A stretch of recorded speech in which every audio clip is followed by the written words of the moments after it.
And amen. Praise the Lord. Good morning, everyone. And thank God sa kanya pong goodness po sa atin. Ano bang nangyari? But okay, tumutunog. Tanggalin ko lang tong ano po. Yeah. So, and praise the Lord. Amen. Now, as we continue, so we have talked several topics already under po dito sa subject na ito, and we arrive now in the 7 laws of interpretation, and we talk about this time last week po mga kapatid, last Tuesday, and so far what we have talked about ito po sa King James Bible interpretation is number 1, we talk about the law of words. The law of words. Yun po yung unang law na atin pong na-discuss is the law of words. So itong laws na ito ay very important po mga kapatid, and this determines the laws of Bible interpretation, determines po mga kapatid whether we already have interpreted the Bible by ourselves or it is God's interpretation. So violation of this law would lead us to private interpretation. We need to take note on that. Violation of this law would lead us to mga kapatid, private interpretation. Whether may God help us po mga kapatid. This is very, very important. Itong mga batas po na ito yung guidelines po natin. Ito yung maglalagay sa atin in a right perspective, in a right process po mga kapatid as we study and approach the Word of God. So we could not just bypass this. This is as if po mga kapatid, ang nag-set ng laws na ito, ang Panginoon lang din po mga kapatid. When we neglect these po mga kapatid, it would be, we will be guilty of wresting the scripture. We will be guilty po mga kapatid of corrupting the scripture or handling the scripture deceitfully for our own destructions. And you see this is very important. And you don't need to be a pastor to learn these things. Every saved person must have this truth in mind po mga kapatid and must learn this. That's why we put this in our broadcast, because this is very important po mga kapatid. Okay, the first time we learn is we look at on the law of words. So as we study the law of words po mga kapatid, we establish the premise that before anything po mga kapatid, before any law po mga kapatid, we establish the premise that every word in the law of words, we establish that every word of God is important. We take note that every word of God is important po mga kapatid. So ang pinakauna po nating first and foremost nating babantayan that ang salita ng Diyos, bawat salita ng Diyos ay napaka-importante. Every word, not just ano po mga kapatid, yung mga ano-ano pang mga salita na, I mean, we're not neglecting po yung verses or yung chapter, but bago po tayo mag-interpret sa isang chapter, sa isang verse, we have to take note, understand, and put value and worth to every word. That's why we put this law, the first law is the law of words. That is to say that God mean what He says po mga kapatid, every word of it. God intended everything na nakasulat po sa Biblia. And nakikita po natin po mga kapatid doon sa law of words po mga kapatid that every word of God is important. We quoted I think Luke chapter 4 verse 4, man shall not live by bread alone, but by every word of God. By every word of God. In the book of Matthew, sabi dun, but by every word that proceeded out of the mouth of God. So every word of God. So man shall not live by bread alone, but by every word of God. So every word of God is pure. Proverbs 30 verse 5. Every word of God is pure. Amen. Proverbs 30 verse 5. And in 2 Timothy 3:16, every word of God is inspired. Every word of God is inspired. You have to establish that truth first before we go further. That bawat salita nito may breath of God, my life, yung salita ng Diyos yun. Pag sinabi mong given by inspiration, it is coming from the mouth of God. And that must be established. And every word of God is kept and preserved. Every word of God is kept and preserved. So bawat salita nito is intact. It is the same. Amen. The first time God has given His word to men.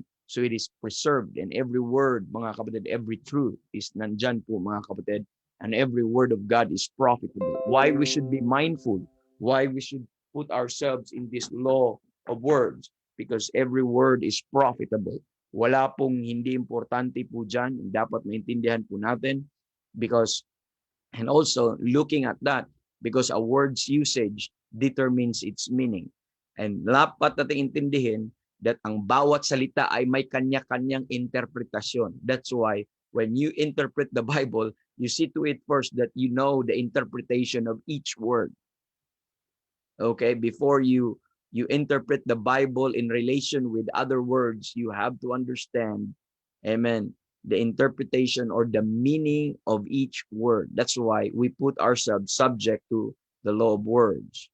And we have to take note also that all words have specific purpose chosen by the author. So depende po yun if you are into writing, if you have been writing some books or some articles or some essay or some ano po mga kapatid, some papers. And sa bawat punto mo doon na sinasalaysay mo yun, may purpose ka kung bakit yun ang ginagamit mo na salita. Bakit? Kasi when you are writing something, when you try to pour out your thoughts, you have options of words to use. But if you, ano po mga kapatid, use this word because that is your conscious choice, that is your deliberate choice, na ito yung gamit mo because it serves your intention. It serves your purpose. So yun po ang punto po natin po mga kapatid. The same true with the Word of God. And every word is important. You know why? Because every word of this, the author of the Bible is God, the Holy Ghost. It's the Lord, it's the Holy Ghost, the author of the Bible. Hence, every word that is written in the book, okay, God, as the author of the Bible, has the specific purpose po mga kapatid. He has a specific purpose why He used this in this ano po, in this tenses or in this condition. So bawat salita, whether two-letter word or big word, long words or whatever, ano po mga kapatid, lahat yun, kahit anong klase, God has an intention and a specific purpose. Bakit pinili niya yung salita na yun? That's why as we approach the Bible, you have to take note, mga kapatid, sa bawat salita na ito, this is coming from the mouth of God.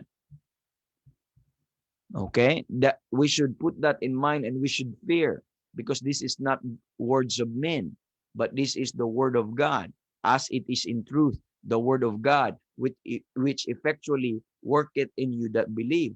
And you have to believe every word po mga kapatid.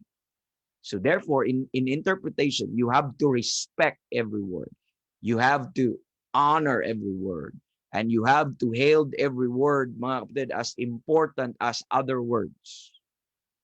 There's nothing po, mga kapatid. That's why we are to ano po, we give more emphasis and in our teaching and in our preaching that you should have the perfect word of God.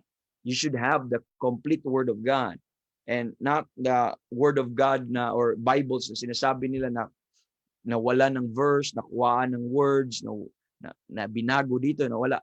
No, we see to it you have, because in this king, that's why we call it the King James Bible interpretation, because we don't use Greek and Hebrew to interpret.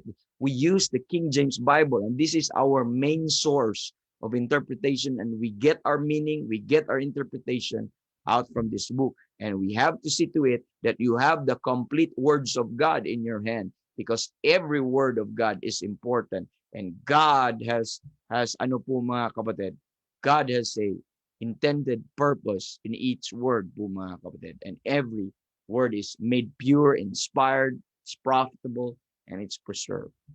Okay? So you have to observe also how words are formed, how words are developed. I gave you some examples last time po mga kapatid, and we talk about that, and we don't have to go back again po mga kapatid. I'm just giving you some reviews po mga kapatid. And the next thing that the law na diniscuss po natin, number 2 is the law of text. Okay, we look at also on the law, okay, of text. So when we talk about on the law of text po mga kapatid, we are looking at the grammatical sense of the reading. This is to study, to understand the grammatical sense of the reading. Now, when we talk about grammar, we talk about how words are related to each other. So each word has its importance po mga kapatid, and para mo maintindihan kung ano ang message, this is now looking at the message, looking at the truth that God wants us to know, is you are to study the sentence of the word. Okay, the sentence which is composed of words po mga kapatid. A sentence is also a ano po mga kapatid, is a statement with a complete thought. Okay, with a complete thought. So it is made up of words. So by looking at that, we are studying on how each word is related one to the other po mga kapatid. Yun po ang atin pong binabantayan, how each word is related to one another. That's what we call grammar. It is important to take note kung ano pa mga kapatid, kasi in grammar, you will know kung para kahapon lang ba yun, or para ngayon, or para sa kinabukasan. You will know. And in grammar, you will know kung sino ang kausap, sino ang nagsasalita. So you are looking at that po mga kapatid. In grammar po mga kapatid, you are studying kung yung ano po, how, kung paano po ito sinabi, paano in-address, kung pagalit ba or in love pa. So makikita natin, that's very important.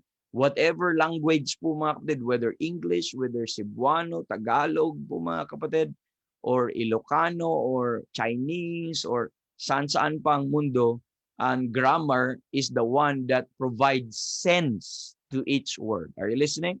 Grammar is the one that provides proper sense to each word, because it relates the relationship of each word by combining words mga kapatid, and it come out into a one message or a one intended ano po mga kapatid, truth that na i-address doon sa hearer or sa reader po mga kapatid. So you have to take note on that.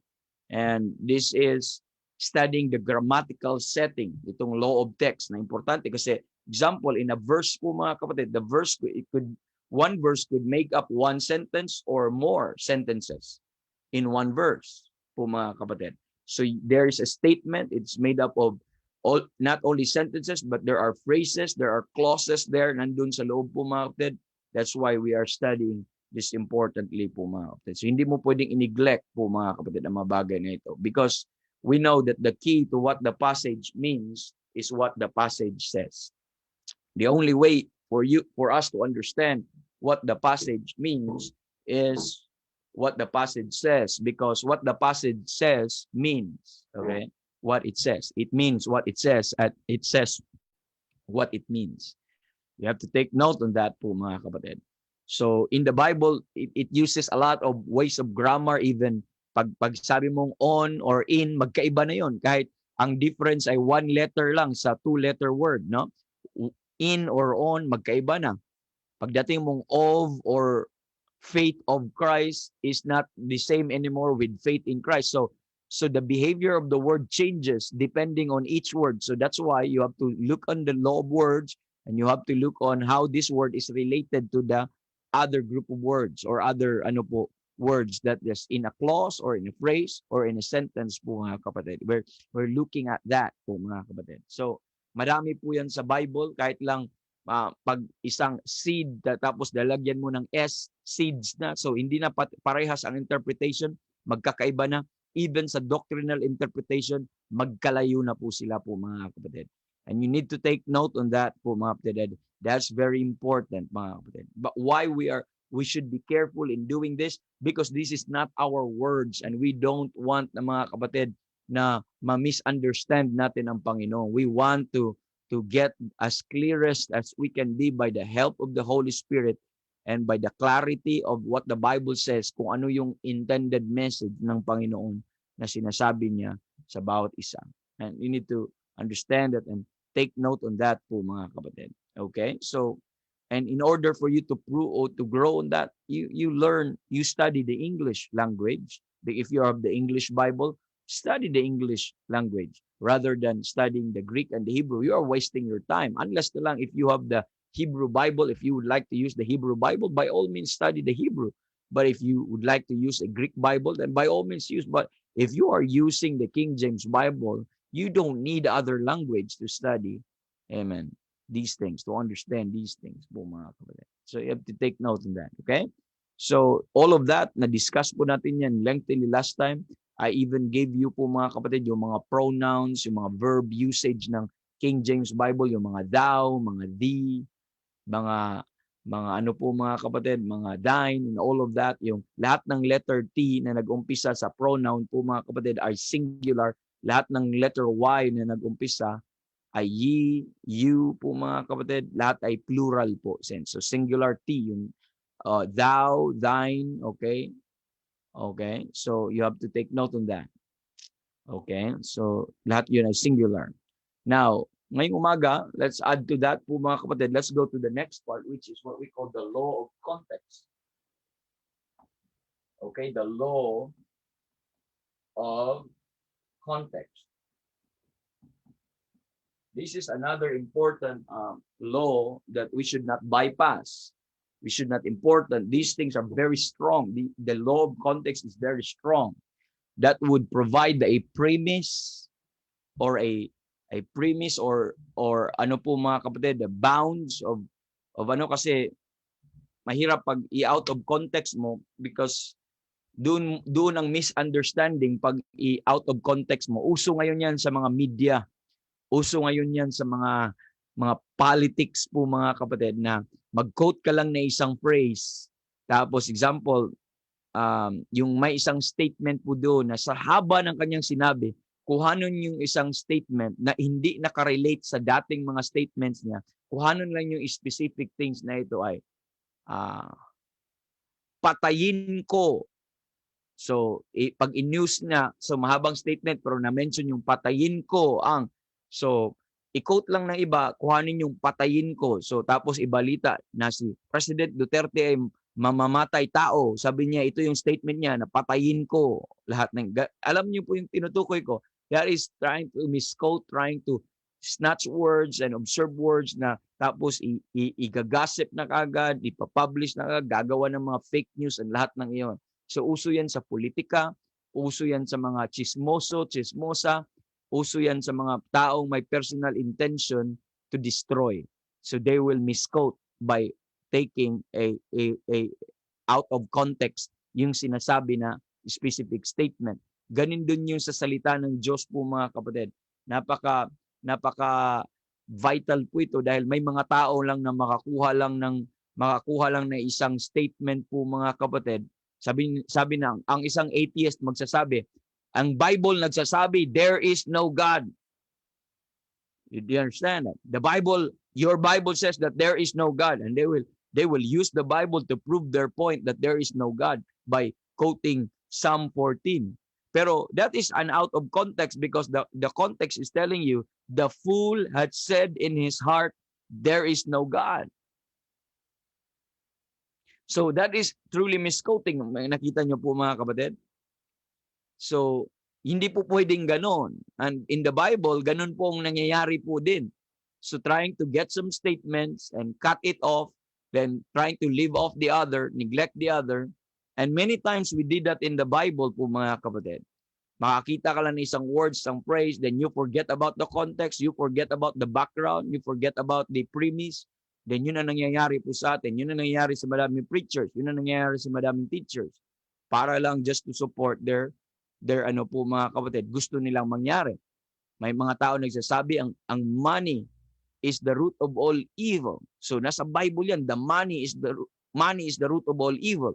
Tatanggalin niya yung word na love of money is the root of all evil. So the point mga kapatid, yun ang nangyayari. So that is what we call misquoting by leaving off the context po mga kapatid. So ang interpretation, the biblical interpretation is that each interpretation, like it listen, that each interpretation must agree with all the counsel of God.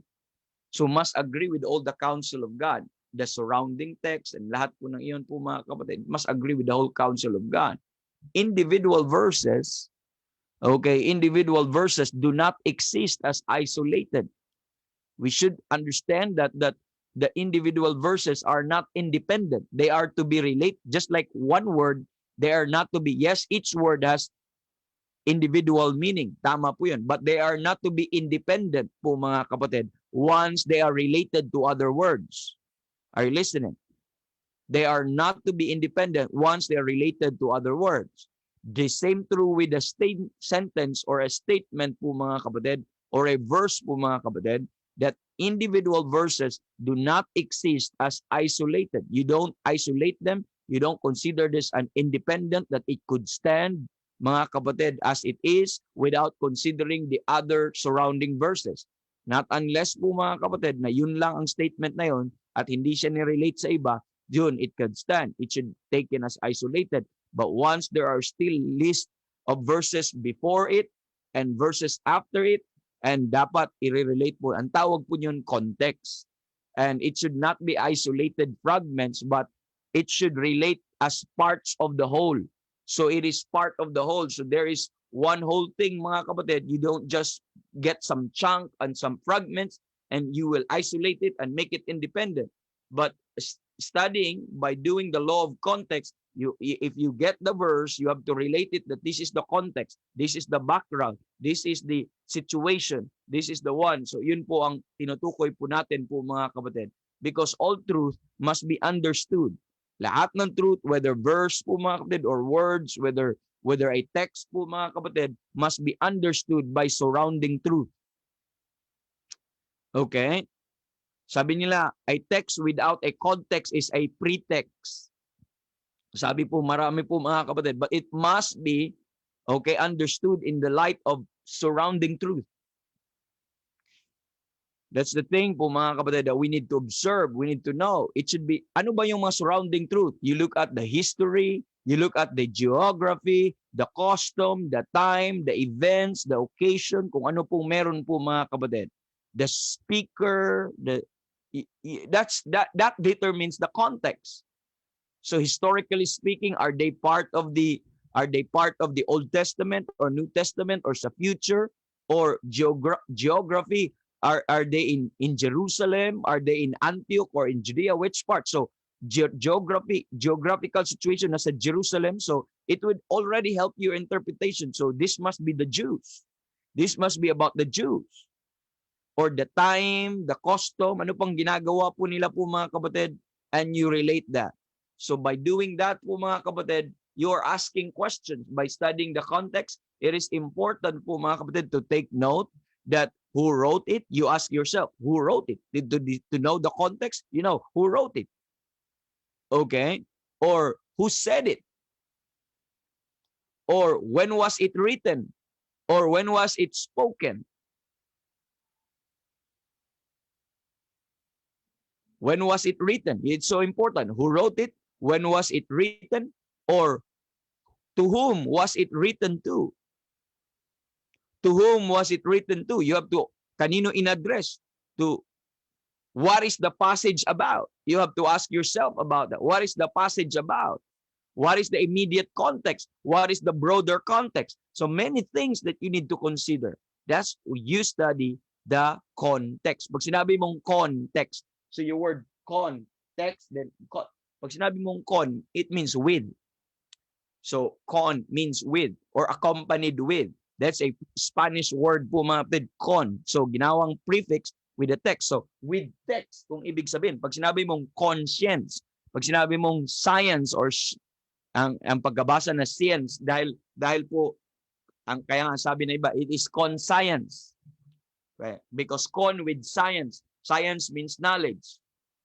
Okay? Pag sinabi mong conscience with knowledge po mga kapatid. So pag sinabi mong bibili ka ng mais con yelo, isa sa mga favorite desserts po natin, pag nasa restaurant tayo, kung walang halo-halo, meron ba kayong mais con yelo?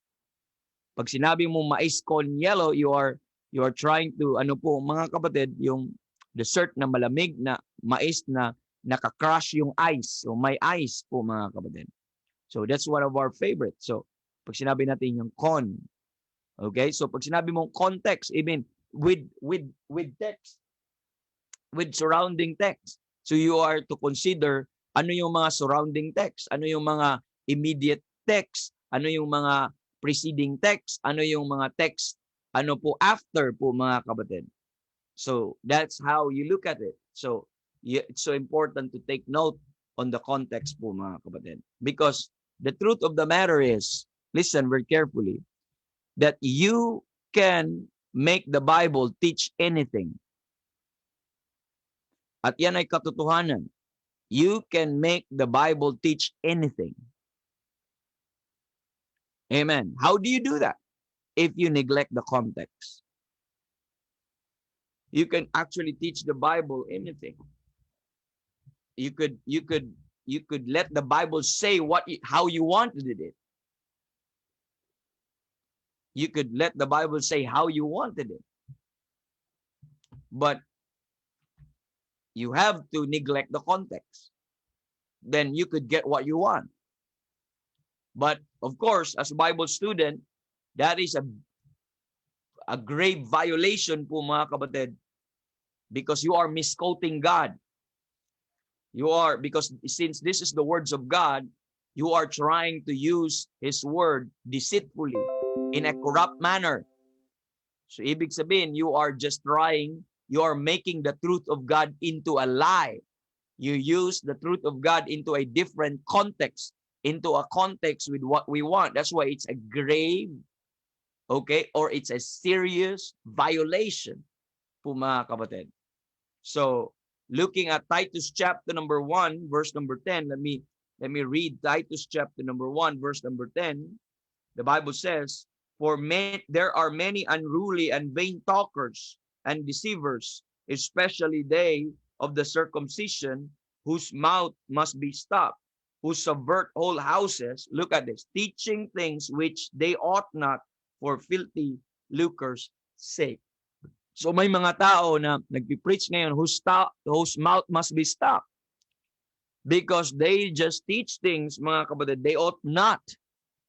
And some of these teachers are teaching the Bible that you ought not to be teaching that way because they're misquoting or they're misleading the people by using a different or a wrong context po mga kapatid. So that's very important today. And they let the Bible teach anything they want.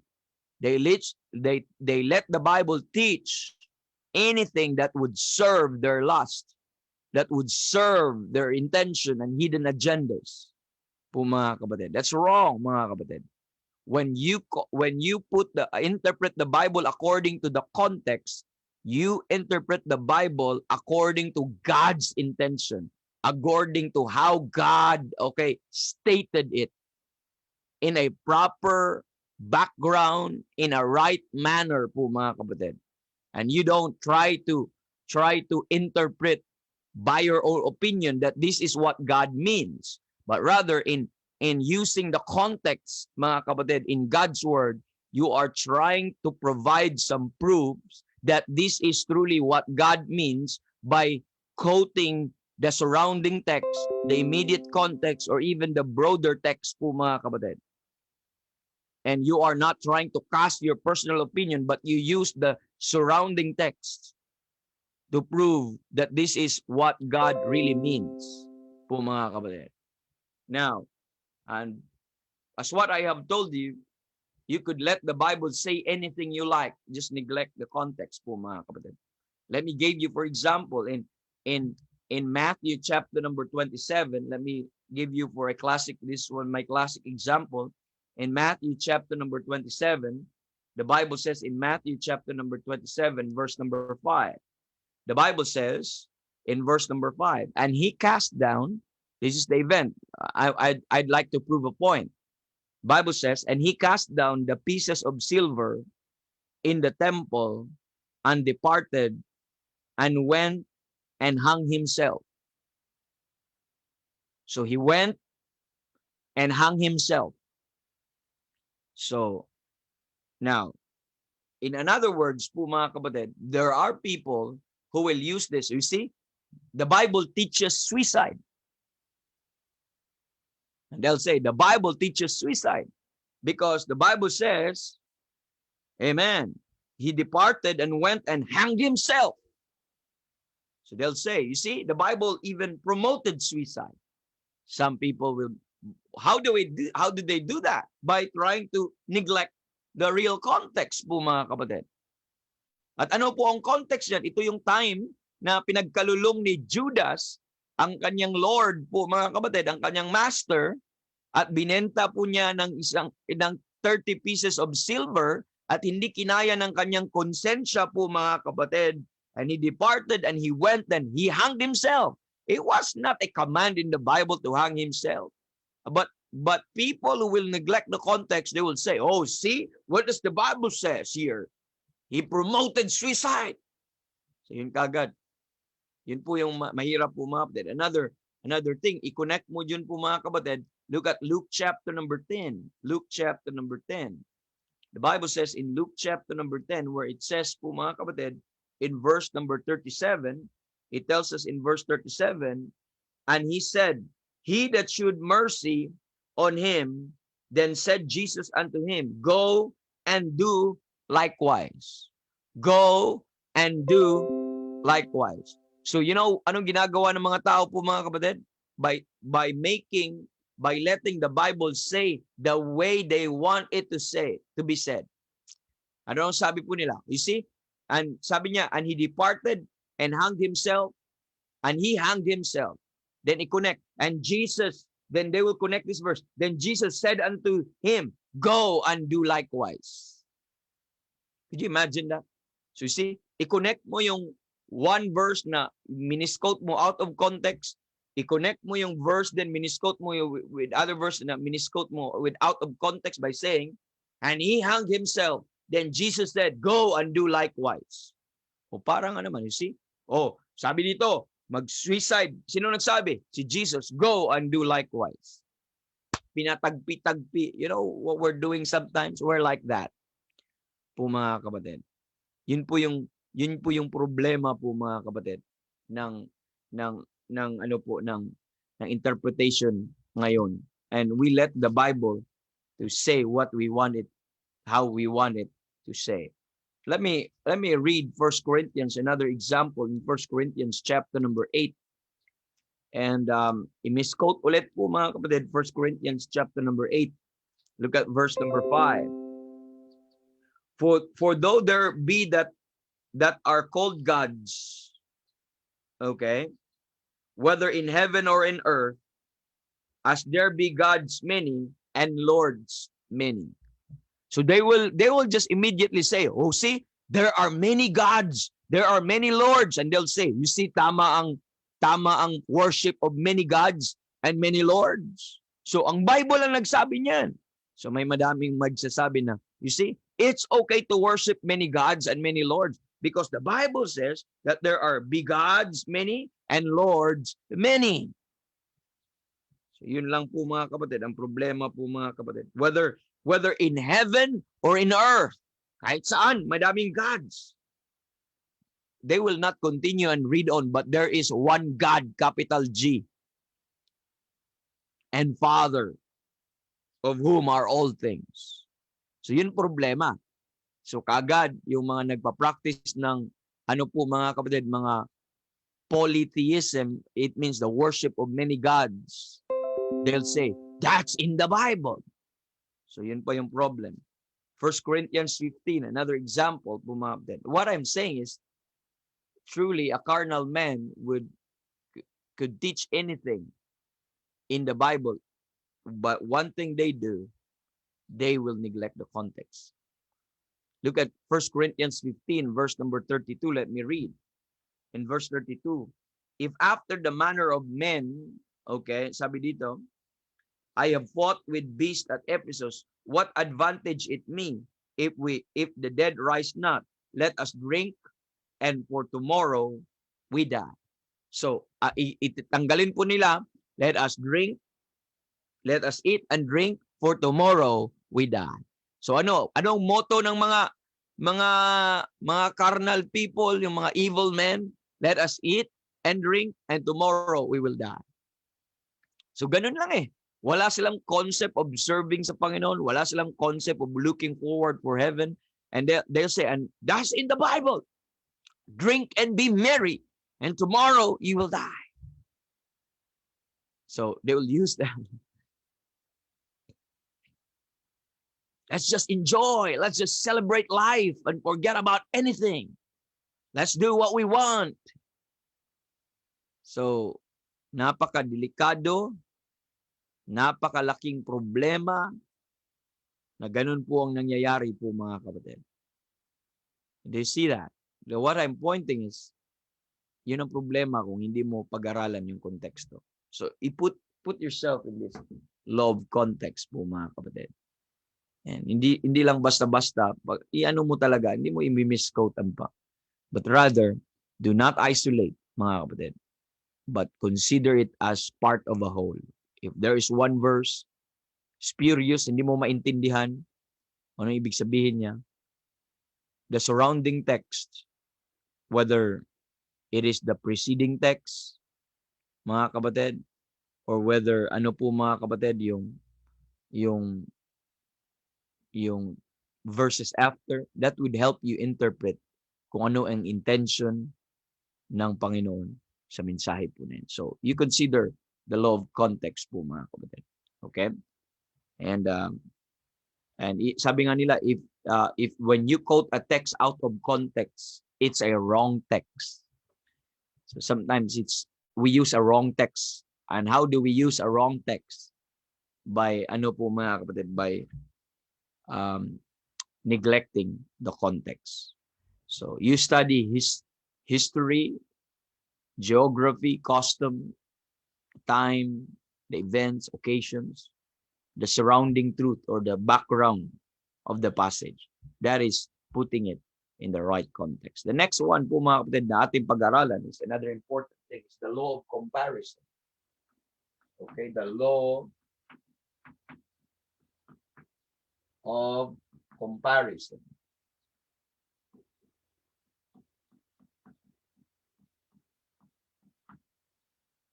So ano po ang gamit ng law of comparison? Ano po ito po mga kapatid? This is another important law that we have to take note because we're talking of interpretation by comparing po mga kapatid, by comparing things with other things, you could also get understanding and interpretation.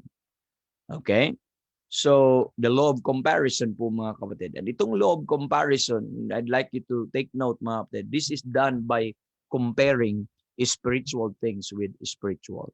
And in 1 Corinthians chapter number 2, let me read on that. 1 Corinthians chapter number 2, the Bible says in verse 13, which also we speak not in words which men's wisdom, okay, teacheth, but which the Holy Ghost teacheth, comparing spiritual things with spiritual. So this is the method of the Holy Ghost in teaching.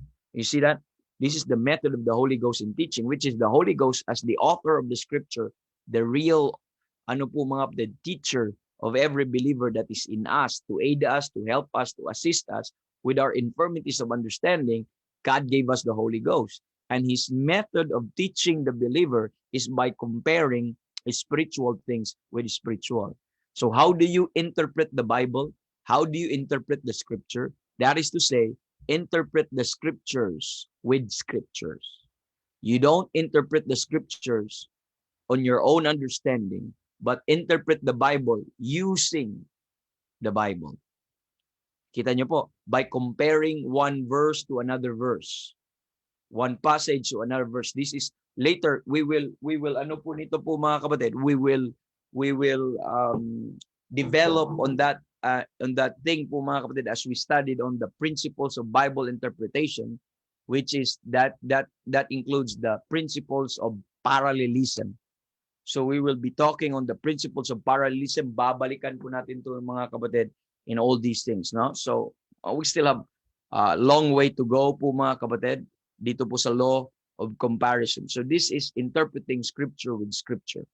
Makikita po natin po mga kapatid, this is interpreting precept must be upon precept, line upon line. So ano yung spiritual things, comparing spiritual things with spiritual. In John chapter number 6, verse 33, we are told in the Bible that it is the spirit that quickeneth, and the flesh that profited nothing, but the words that I speak unto you, they are spirit and they are life. So the words that I speak unto you, so the words, the word of God that I speak unto you, they are spirit and they are life. So ano po yung spiritual things? The word of God is a spiritual thing. So by comparing one scripture which is spiritual with another scripture, so truth will be established. Truth will multiply. Truth will be made clear po mga kapatid and be clearly understood. So you have to understand that and study it that way po mga kapatid. So by adding scriptures one to another, truth is multiplied. One scripture will, so it will not only interpret. I'm talking about it will not only interpret and provide clarity of the interpretation of the meaning of the word or of the meaning of the text of the verse, but also it multiplied, it add up things, and it ano po it prospered things. Like for example, bibigyan ko yan for example. In Romans chapter number 11 po mga kapatid, Romans chapter number 11, let me compare Romans 11 with Romans 9. Okay, some sample po ng atin pong ano po interpretation po mga kapatid. Let's compare Romans 11 verse number ano po mga kapatid 26 with with Romans 9 and verse number 27. So ito po yung ating i-compare po mga kapatid. So by looking at these two, by comparing these two ano po mga kapatid, you can establish the truth kung ano palang ibig sabihin. Kung hindi mo mahanap, by the way, kung ang interpretation ay vague pa rin, even if you look at the context, you go to broader context that there must be a parallel passage or kahalintulad na passage na makikita mo somewhere dito sa Bible, mga kapatid, at para po maihilintulad mo, no? So, na magbibigay sa atin po ng pagkaintindi or magpo-provide sa atin na interpretation. For example, we're trying to interpret Romans 11 verse 26 based on the law of comparison by comparing it with another verse. Now, let's look at Romans 11. The Bible says in Romans chapter number 11, where it tells us here po mga kapatid, na malinaw po mga kapatid na pinapakita po ng Biblia ang Romans 11 verse number 26. Let me quote. The Bible says, verse 26, and so all Israel shall be saved, as it is written, there shall come out of Zion the deliverer, and shall turn away ungodliness from Jacob. So makikita po natin dito, because we are Bible literalists, and the Bible says, so all Israel shall be saved. So if you will take it literally po mga kapatid, and that all Israel, everyone, ay maligtas. But of course, when it doesn't make sense po mga kapatid, okay, other verses would provide. So ibig sabihin, so lahat ng sa Israelites ay ligtas, wala talagang sinasabi mong magpatatak sa 666. Ang context dito sa tribulation po, sa second coming, the end of the tribulation at the second coming, na pagdating ng kanila pong deliverer, ang lahat ng Israel ay nagrepent, ang lahat ng bawat isa po ay naliligtas.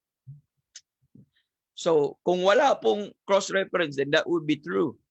But other passage would allow this interpretation na itong all na ito would be, look at chapter number 9. There's another ano po dito pong related passage, ang tawag natin dito ay parallel passage na pwede nating i-compare, that doon tayo hugot. Remember, all of Israel shall be saved. So ano ba ang tinutukoy dito na all po mga kapatid dito sa all of Israel shall be saved? So Romans chapter number 9, Romans 9 verse 27 would shed light. This is also a prophetic related doon sa passage na yun, which it tells us in verse 27, Isaiah also cried concerning Israel, though the number of the children of Israel be as the sand of the sea. So ang dami, lahat ng Israel ha, the all of Israel shall be the number of the son of the sea.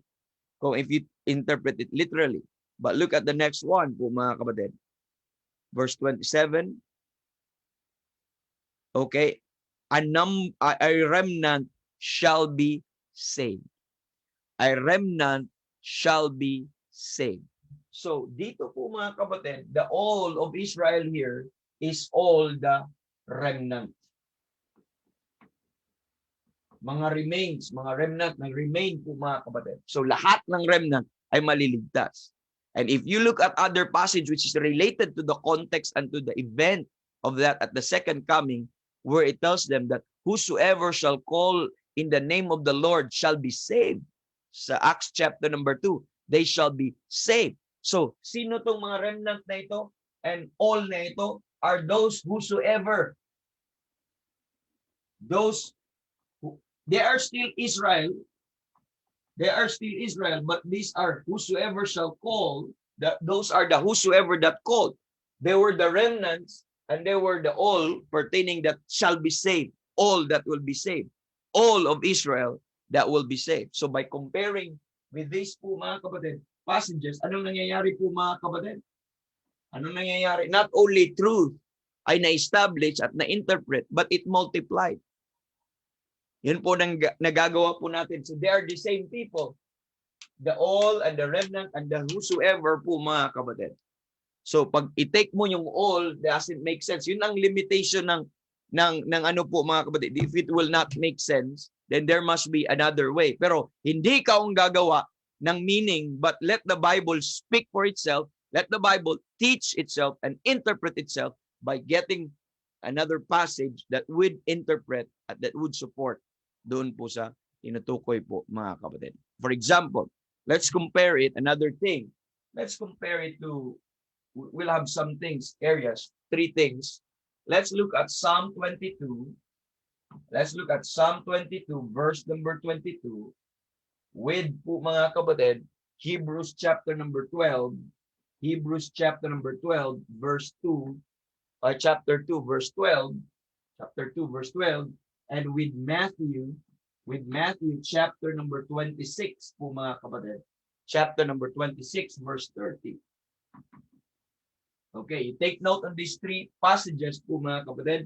Ano pong i-point out? Nagbibigay po ako ng demonstration on how to use the law of parallelism because or the law of comparison. And in this law of comparison, we are adding scriptures related with another scriptures and we let the scriptures interpret. And the result is, the truth is multiplied, ay napasagana, nagiging fruitful, at may mga additional pa siya, mga information na ibibigay. For example, in Psalm 22 po mga kapatid, let's look at Psalm 22. The word in question po dito, makikita po natin in Psalm 22 verse 22. The Bible says, let me read po mga kapatid for everyone. And sabi po ng Biblia, Psalm 22, the Bible says in verse 22, it says here, I will declare thy name unto my brethren, and in the midst of the congregation I will praise thee. So take note ha, ito sabi niya, I will declare, this is a prophetic ano po mga kapatid, I will declare thy name unto my brethren. And in the midst of the congregation, take note on the words congregation, will I praise thee. So anong gagawin?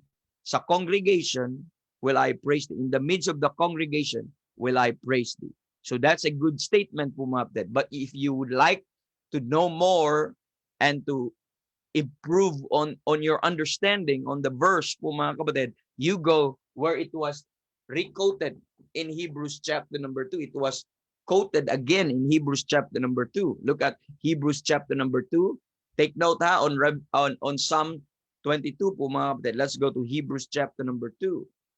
And in Hebrews chapter number 2 po mga kapatid, in verse number 12 where it tells us in that passage, chapter 2 and verse 12, it tells us in verse 12, saying, okay, this was a quotation from Psalm 22. A quotation from Psalm 22, sabi niya, saying, I will declare thy name unto my brethren. Sabi niya, in the midst of the church will I sing praise unto thee. Now, I'd like you to consider something po mga kapatid. Okay? Sa Psalm 22, ang sabi niya dito po mga kapatid, congregation. Okay. And what else? Ano pang gagawin niya sa congregation? Ang sabi niya, he will praise. He will praise God. In the midst of the congregation will I praise Him. Sabi niya, in the midst of the congregation will I praise Him. That is Psalm 22. Pero pagdating sa Hebrews 2:12 po mga kapatid, where it tells us, in the midst of the church, will I what? Sing. Praise. So makikita natin kaagad by comparing scriptures with scriptures, and not only we let the Bible speak po mga kapatid, we also get the right interpretation by looking at this. Like for example, congregation means the church. Kita nyo? It means the church po mga kapatid, yung congregation.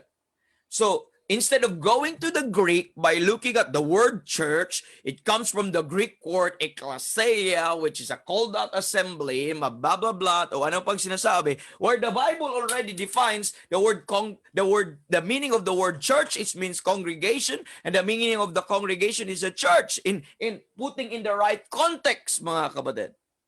So, it has now interpreted itself. But they are the same. You are not even going out of context, because you are just citation po mga kapatid, recoded in the book of Hebrews. Now, ang praise dito po mga kapatid, how truth is multiplied. In what way he prays is to sing praise. So ibig sabihin, singing is a form of praise. So in the midst of the congregation will I praise Him. Dito, in the midst of the church, will I sing praise? So what about that po mga kapatid? Truth is multiplied. So in what way na kanya pong praise? By singing. Now, another interesting thought that you have to mga kapatid, I'm just trying to, kailan kaya to na fulfill sa time ni Jesus Christ? Kasi this is not talking of the church, which is the body of Christ. I'd like you to understand, this is talking to a Jewish church, not the body of Christ. Okay? Please, wala tayo kahapon, we talk about that sa atin pong rightly dividing the word of truth. We talk about that. But sa ngayon, we establish that this church is not the body of Christ. Hindi lahat ng pag makakita ka ng church ay body of Christ na kaagad ang pag-usapan. Kasi there are at least 4 churches na makikita po natin sa Bible. But pretty sure that's a local church there po mga kapatid, not necessarily the body of Christ. Now look at Matthew chapter number 26. Ang next verse po natin. Ang context ng Matthew 26 ay they are celebrating the Passover night. They are celebrating the Passover night. And Jesus Christ said in verse number 30, starting ng verse number 26, sabi niya, and this, as they were eating, Jesus took bread. That's verse, the context, nilalako kayo sa context para hindi tayo mawala, because they're observing the Passover night. Look at verse 17, they are to eat the Passover. So while they were eating, so they were eating the Passover night, Jesus took bread and blessed it and break it, and gave it to his disciples and said, take, eat, and this is my body. So this is now the Lord's table. From the Passover night to the Lord's table. Take it, break it, for this is my body. And he took the cup and gave thanks and gave it to them. Sino kasama niya? The disciples. And gave it, so he is in the church, composed of the disciples, not the body of Christ, okay?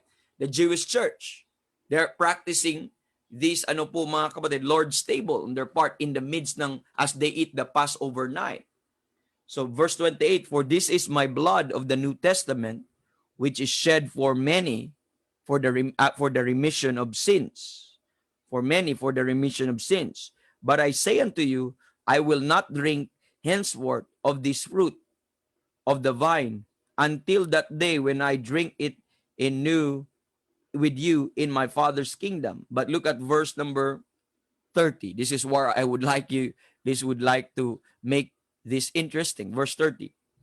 And when they had sung a hymn, they went out into the Mount of Olives. Now, the context of Matthew 26 is there in the congregation. There in the church. Jesus Christ is in the midst of the group of people or in the assembly, which is the disciples. At anong ginawa po nila? They observed the Passover night. Now, anong ginawa? There was praise na nangyayari in the midst of that. There was praise and singing na nangyayari.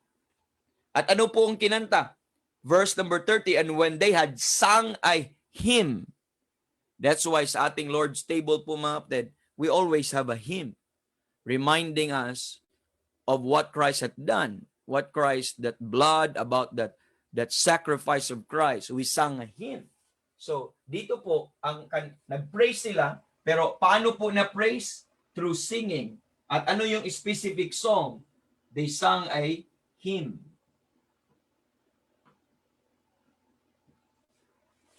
What I'm pointing is, simply po mga kapatid, the truth is multiplied. Ano sabi ko? So nagiging specific.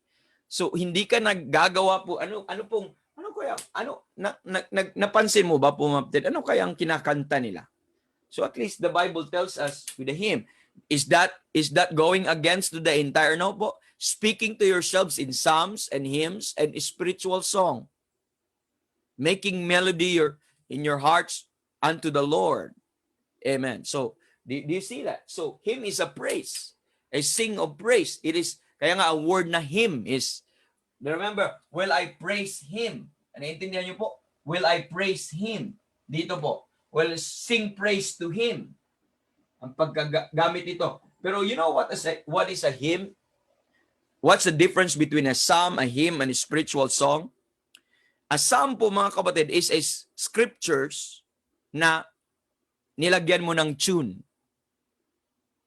Okay? Scripture na nilagyan mo ng tuno.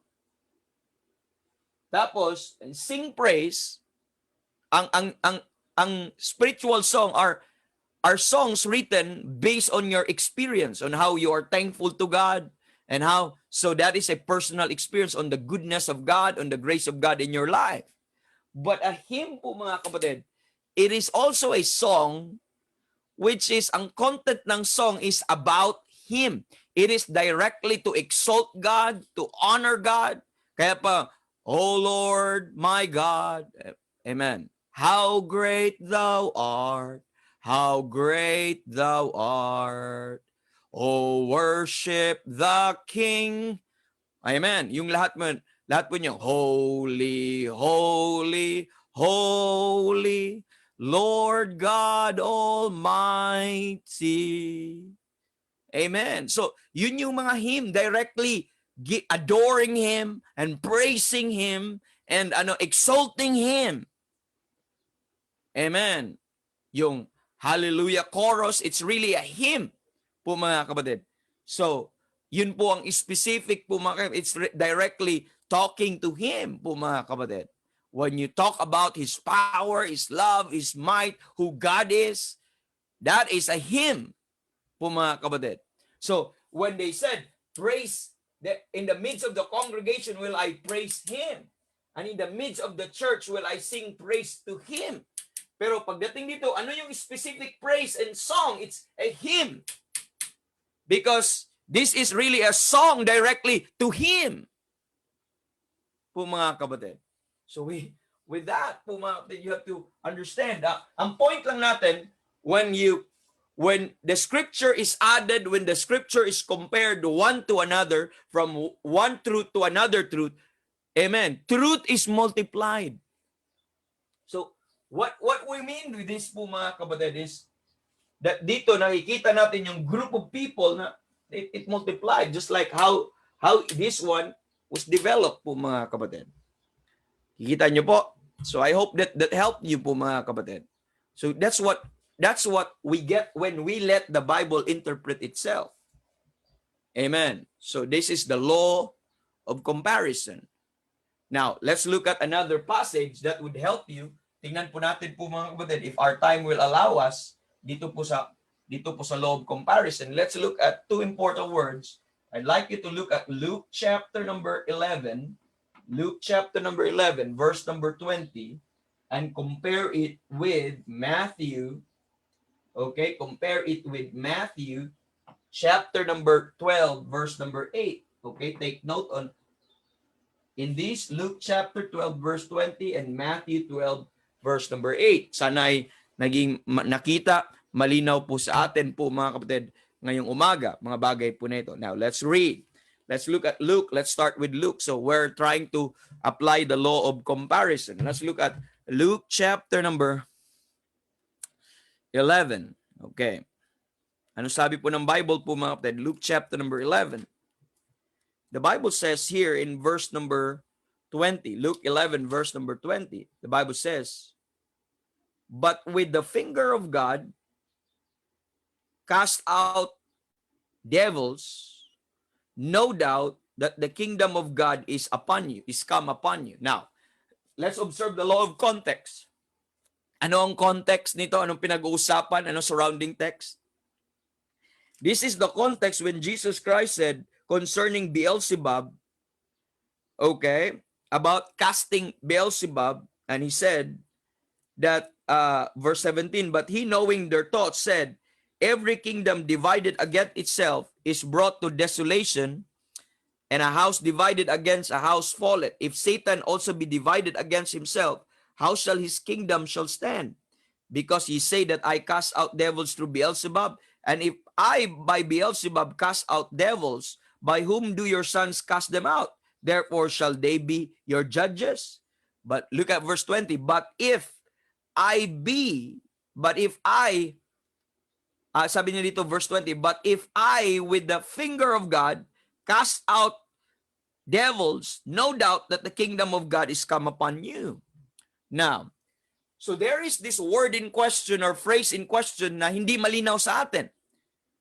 Personally, para sa akin, sometimes we are curious about it. Amen. Sometimes our curiosity will lead us to the right answer. Now, sabi po dito, "But if I, the finger of God," I don't know if you ask yourself to this. I question this po mga kapatid na sense, ano kaya to? Finger of God.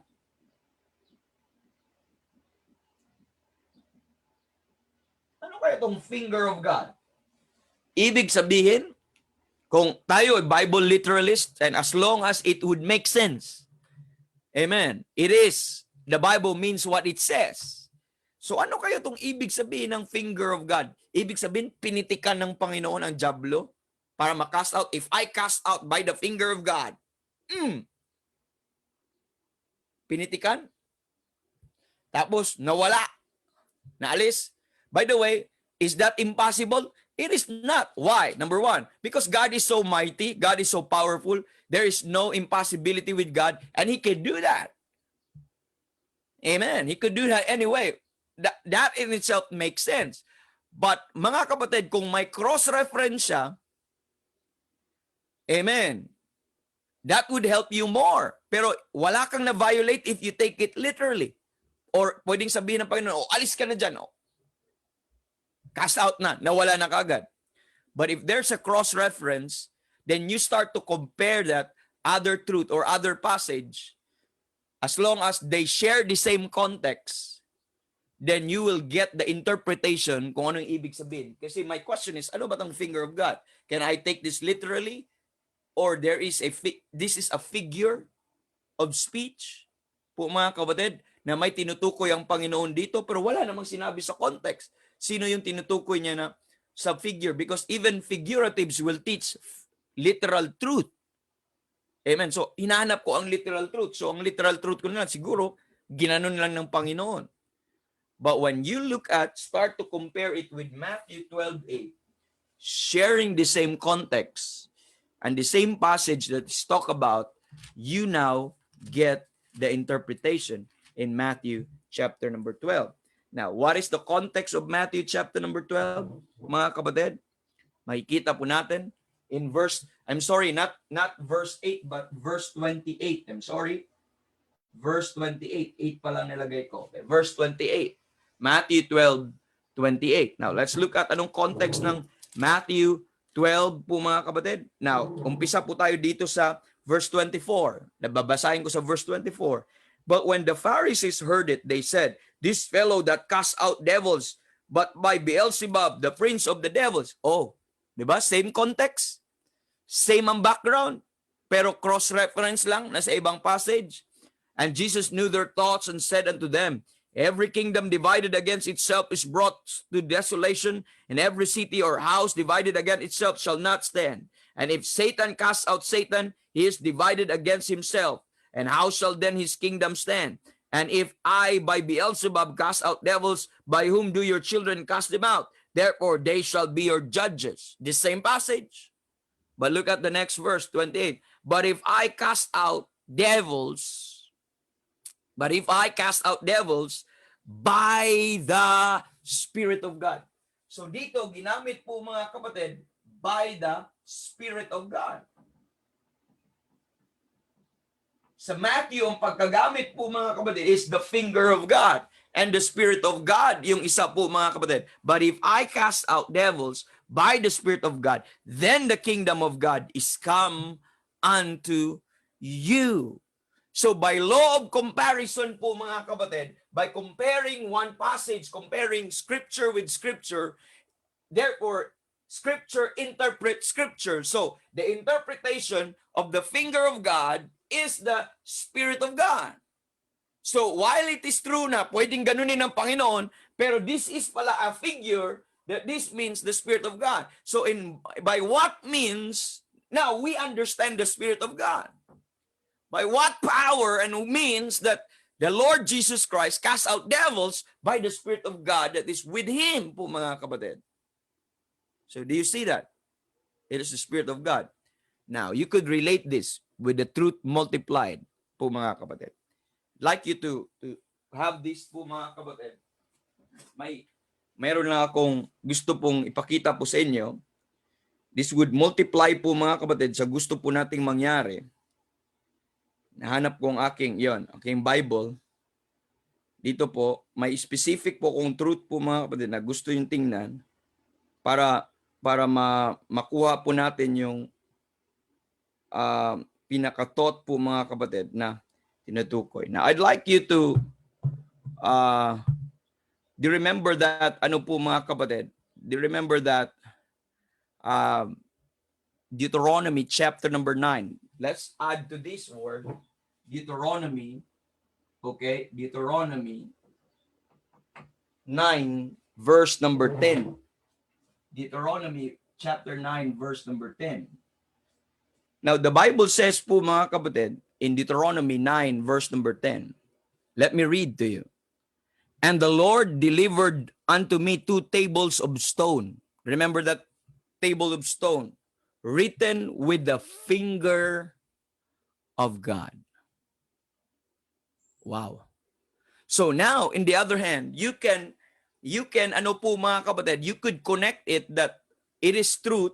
Siguro nung sinulat yung tables, pwede mo ding i-interpret this way. Kung wala kang other reference, kung wala kang other nakikita, it is not wrong to say na inukit ng Diyos sa kanyang kamay. Amen. Thou shalt not kill, thou shalt not steal. Pwede by the fingers of God. Wala pong violation po doon. Pag may cross-reference, that would shed light. Pwede pong figure. By knowing this po mga kapatid, compared it 2 Peter chapter number 1, paano sinulat ang Bible? By the what? As the holy men of God spake, as they were moved by the Holy Ghost. So paano po pala? Having this light, paano sinulat kung ang finger of God ay interpreted as the Spirit of God? Is it impossible also that God gave us the Bible by the finger of God or by the Spirit of God? Yeah. Sa other passage po nito, do you remember nung nag-perform siya ng miracles before Pharaoh sa Exodus chapter number 8, Pharaoh has his magicians po mga kapatid. At pero sabi ng magicians mga kapatid kay Pharaoh, then the magician said unto Pharaoh, this is the finger of God. Ginamit ulit yung expression na yon, this is the finger of God. So, ano ang context ng Luke 20? That is casting devil or miracles. Matthew 12, miracles. Pag sinabi ng mga magicians ni Pharaoh, this must be the finger of God. Anong context doon? It was miracles also, wonders. Nangyayari po. So, sino po ang tinutukoy nila? It must be the Spirit of God. When the Bible says, when the two tables of stone were written by the what? Finger of God. So that would cross-reference to 2 Peter 1, where the holy men of God spake as they were moved by the Holy Ghost. And we said that over and over sa ating broadcast po mga kapatid, that the author of the Bible is the Holy Ghost. It was written by the Spirit of God or written by the finger of God. Do you see that? Do you enjoy these things po mga kapatid?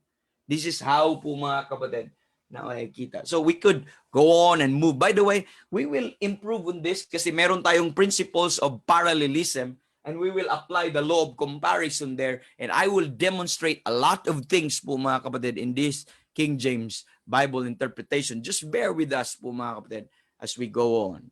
In Psalm 2 verse number 2, and in Acts chapter 4 verse, if you compare po mga kapatid, dito po if you compare Psalm 2 verse 2 with ano po mga kapatid, with Acts 4, at makikita po natin doon anointed at saka yung isa ay Christ. So dito ang ginagamit po anointed, his anointed, paggagamit same passage, pero ang paggagamit dito sa Acts 4:26 is Christ. His Christ. Dito, His anointed, His Christ.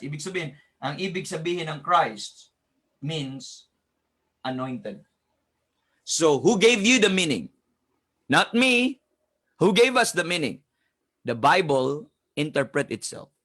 The Scripture interprets itself.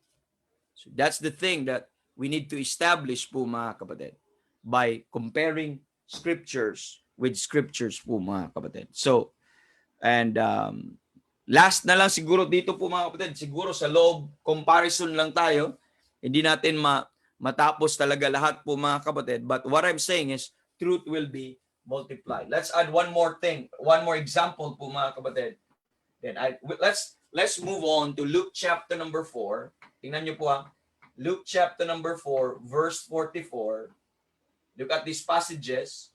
Then let's also take note Mark 1:39.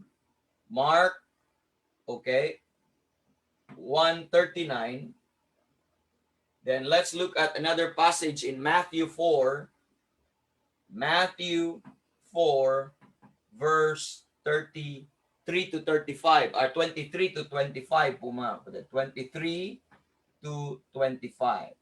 Now, we're using the law of comparison. At ano nga yung pinupunto ko po mga kapatid? By adding scripture one to another, truth is multiplied. Just like the demonstration that I have told you, in this case, truth was multiplied. In this case, truth was multiplied.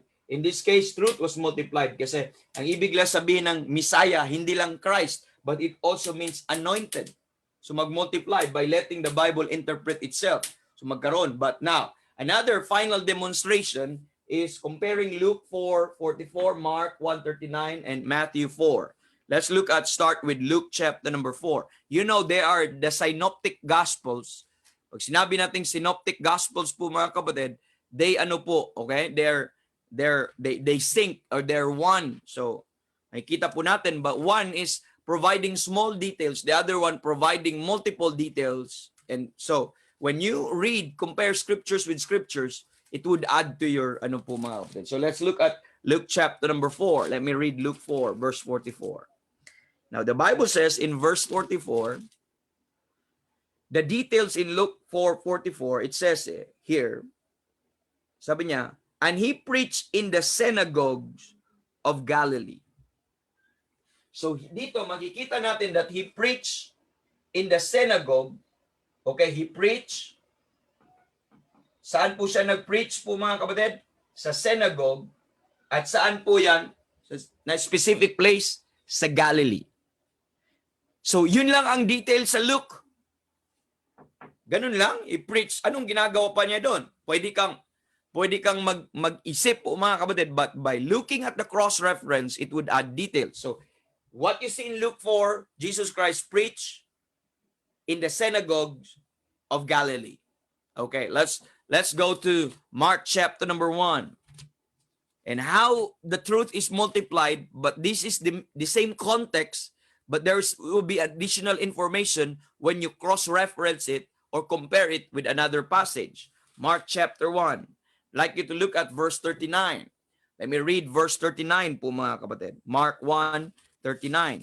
The Bible says in verse number 39, and he preached in their synagogue. He preached in their synagogue, take note, throughout all Galilee and cast out devils. Dito, he preached, okay, in the synagogue in Galilee. Pagdating sa Mark chapter number 1 po mga kapatid, he preached throughout all Galilee. But my additional information, and he cast out devils. Cast out devils. This information was not recorded in Luke chapter 4. He just said that it preached. He preached. It's specific in the synagogues.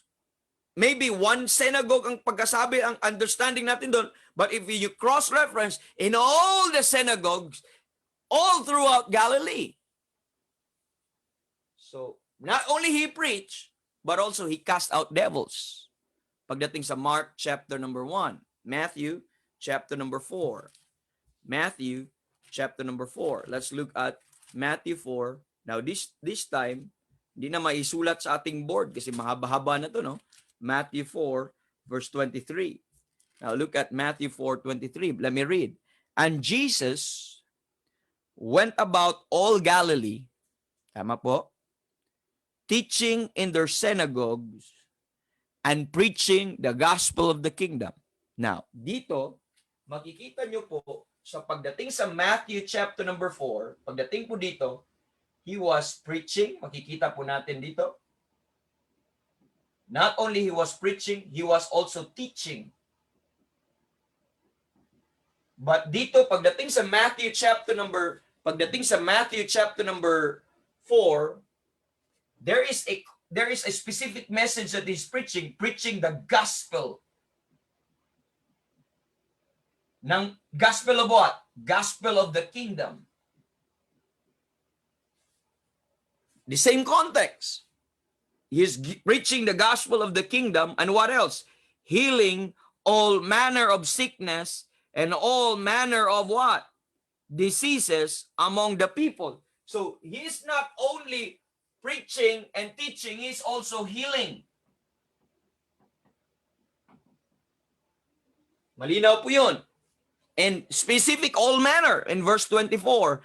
And his fame went throughout all Syria, and they brought him all the sick people that were taken with diverse diseases and torments, and those were possessed with the devils, and those that were lunatic, and those that had palsy, and he had healed them. Amen. And there followed him great multitude of people from Galilee, and from Decapolis, and from Jerusalem, and from Judea, and from beyond Jordan. Ang dami na. So dito, ang ni-record, Galilee lang. Dito ang ni-record all throughout Galilee. Pero ang nag-record po dito, it's not only Galilee, but also Judea, but also Jordan, but also Jerusalem. And dito po, healing, and he's also nadagdagan din ng cast out devil. Kasi mandandun yung mga devils eh. So anong point ko mga kapatid? I don't know if you get the point. When you compare scriptures with scriptures po mga kapatid, not only it provided you a right, an exact, and correct interpretation, but truth is multiplied. Truth is multiplied po mga kapatid. So malinaw po na binibigyan po natin ito na that's not only ikaw ay safe. We have not violated any ano po mga kapatid, interpretation laws here, but we just let the Bible speak and explain and define kung anong ibig sabihin niya sa mga salita niya. And pinatunayan lang ng Biblia po mga kapatid na you don't need Greek and Hebrew to understand these things, but meron na siyang built-in tools by just observing the law of comparison. Amen. That's why we call this the King James Bible interpretation. Now, we are still just laying down the ground rules. We are still laying down the premise para hindi tayo magkamali. Kasi ang actual application natin sa interpretation is as we go on ahead doon sa principles of interpretation, which is the next part. But in this moment, we have to lay out the laws. It puts us the boundaries. And any violation of this law would leads you to private interpretation and a serious destruction ng ating kaluluwa by means of misapplying the Bible or the scriptures. So far, what we have discussed is the law of words. We have dealt on this lengthily last week and the law of text. And we look at the law of context this morning and how the context is very important and the law of comparison. Even the law of comparison, we observe the context. Napansin niyo po. We see to it na mag-compare ka ng scriptures with another scriptures, you see to it that they share the same context. They are a legitimate cross-reference because hindi pwedeng mag-compare ng one scripture with another scripture that they don't share the same context. There is no point of comparison at all because they would mean the same, a different thing. Hindi na yun comparison but rather po mga kapatid, parallelism, ay ano na po yun mga kapatid, contrast na po yun. If they're different, so they're in contrast. But what we're talking is we're comparing the same things. We try to prove that they mean the same thing. So that's why there's a comparison po mga kapatid. Pero pag ibang context, hindi yan, wala silang relevance. Forget about it. So that's why none of these laws will violate itself. They serve one another. And since we are talking about 7 laws, we still have 3 important things that we need to discuss next week. And join us next week po mga kapatid with this regard po mga kapatid at makikita po natin kung paano po ito mag-flourish, mag-improve po mga kapatid. We will talk about the law of construction. We will talk about the law of division. Hopefully, matapos natin ang 7 laws of interpretation next week. But we'll talk about also the law of application at sa mga bagay na ito. So these things are very important to you, not only to pastors, but every believer po mga kapatid. We should know these things. And I hope our lesson this morning have helped you, have mga kapatid, have guided you sa mga bagay po na ito. And may we continue to learn with us dito po every 9 o'clock. So ang topic natin ng ay itong King James Bible interpretation ay every Wednesday po natin to pinag-aralan. And tomorrow we will look at on the series on grace. Mga kapatid, for I think 2 weeks na hindi natin na-resume yung series on grace at saka battlefield of the mind dahil po sa mga interruptions po mga kapatid ng internet connection. But Lord willing, we will have it tomorrow. Amen. I know God is willing and He wanted His truth to be known. But I'm glad and I thank God sa mga brethren who join us dito po sa atin pong meeting room and sa Facebook Live also po mga kapatid na nakikinig po sa atin, kasama po natin.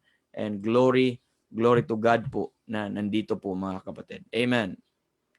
And Brother Elmer, may sinabi pa siya dito, wrong interpretation, wrong context daw, wrongly used, yung touch not the anointed one. Amen. That's right, Brother Elmer. Sayang, hindi ko nakita kanina. So I could have additional comment on that. Amen. Praise the Lord. At salamat sa bawat isa who joined us this morning. And let's close in prayer po mga kapatid. And let's close in prayer. Thank you Lord sa enjoyment sa inyong salita ngayong umaga. Salamat sa mga kapatiran na who continue to study and learn with us dito sa Zoom meeting room at ganun din po dito sa ating FB Live. Salamat Panginoon dahil ikaw po nag-provide sa amin ang opportunity na ito at available truth Panginoon. So binabalik po namin Lord ang glory sa inyo. Hindi po namin pwede itong angkinin Lord kasi wala kaming dinagdag. Lahat lang ng ito Lord ang gagaling sa inyong salita. We just plot it out Lord and rightfully so. We give you the glory, the praises, and the adoration. But help us, Lord, na may apply po ito at ma-appreciate pa namin lalo ang inyong salita. I-bless niyo yung mga kapatiran who join us this morning, Panginoon. And this we ask in the name of our Lord Jesus Christ. We pray and we ask all these things. Amen and amen. God bless everyone, and thank you very much for joining us this morning. Glory, glory to God. Okay po, and we're done here. Brother Peter, thank you for hosting sa atin ngayong umaga po mga kapatid. Thank you po. Thanks everyone for attending. Thank you, sir. Man.